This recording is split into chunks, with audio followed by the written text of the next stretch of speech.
The stuff that I'm about to tell you is absolutely 100% the truth. I know that that's something that somebody who's about to tell a lie would say, but I'm not lying to you. It's the truth.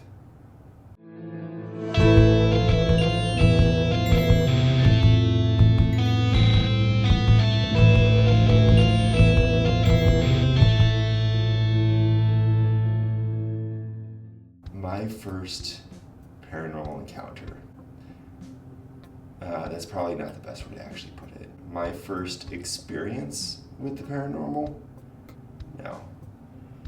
The first time that I ever actually delved into the paranormal world, I was, 15, 16, and I have no idea how I got there, but somehow I ended up on a website. I think it may have been a forum, and people were discussing the plausibility of werewolves. Now, up to that point in my life, I had never really thought about the supernatural. I was not into scary things. I did not like horror films. I had never been to a haunted house. Ending up on this website was definitely out of character for me, and what I read terrified me. This wasn't just a cryptid forum where people were discussing lore and writings and things that other people had told them about. See, this was a forum from a specific region in the US, and it was just different people giving their accounts of firsthand experience, what they had seen hiking in the woods, what they had heard late at night. It wasn't a fan site. It was more of a support site. It was people trying to hash through the craziest thing that they had seen or experienced in their life and come to a logical conclusion. I stumbled across this half my life ago, and even now, some of the stories are vividly stuck in my mind. Of course, there's the typical stories of the sounds people would hear, the howling. That was followed by sightings of just people. That's normal.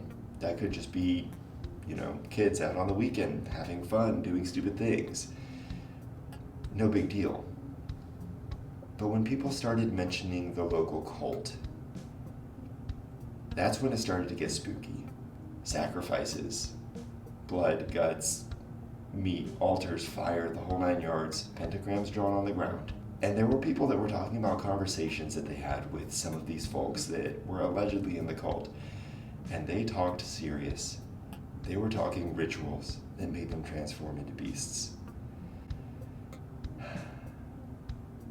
It's been 16 or 17 years. That's really about all the details that I can recall.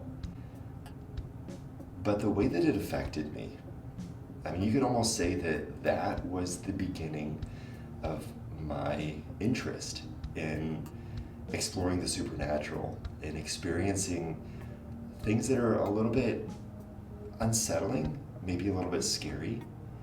I believe that it really wasn't too long after that experience that I attempted to watch my first horror film. And I didn't get all the way through it because it was pretty scary, but I did go back and finish watching Resident Evil. Yeah, I know that that's not the scariest movie out there, but for young, innocent Tyler, it was pretty terrifying.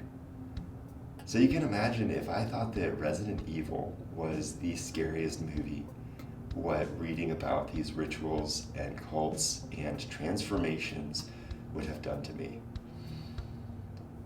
We've talked on this channel before about how the supernatural, it definitely exists. We've talked about, do we believe in ghosts? Obviously we've gone ghost hunting. It's a very real aspect of this world. Where do the stories come from if there's not at least something to lead people to see things or believe things? But what exactly is causing that? And I think that my very first experience looking into the supernatural, the fact that it was people talking about a cult and about rituals and sacrifices, that's very spiritual. And I think that a lot more of what we see in this world that is supernatural is a crossing over of the planes. It's the spiritual meeting with the physical.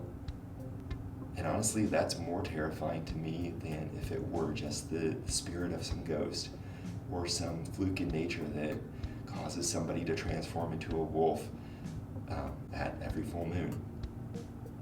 I don't know. I don't know where I'm going with this. I think I'll wrap it up there. Sorry this was a little bit of a random video, nothing too specific. We do have some more stuff coming down the pike. David's working on editing a narration video. We'll be working on editing a video that we shot not too long ago where we're actually investigating a ghost sighting. I'm also working on some more How Scary Is content.